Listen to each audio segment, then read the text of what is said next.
रामनवमी निमित्त नाशिकच्या ऐतिहासिक काळाराम मंदिरात आज सकाळपासून भाविकांनी दर्शनासाठी गर्दी केली. राज्याचे शिक्षण मंत्री दीपक केसरकर, अन्न व नागरी पुरवठा मंत्री छगन भुजबळ, खासदार हेमंत गोडसे यांच्यासह भाजपचे प्रवक्ते केशव उपाध्ये यांनी काळाराम मंदिरात जाऊन प्रभू श्रीरामांचं दर्शन घेतलंय. नाशिकच्या भाजप कार्यालयात भाजप प्रवक्ते केशव उपाध्ये यांनी पत्रकार परिषद घेतली.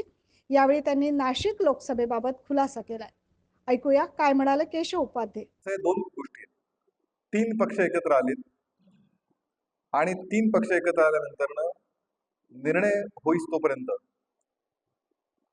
देशातला किंवा महाराष्ट्रात कुठलाही लोकसभा मतदारसंघ असो, निर्णय होईस तोपर्यंत प्रत्येक पक्षाच्या कार्यकर्त्याला तो मतदारसंघ आपला असला पाहिजे हे मांडण्याचा, हे आग्रह धरण्याचा 100% योग्य, त्यात चूक असण्याचं कारण नाही.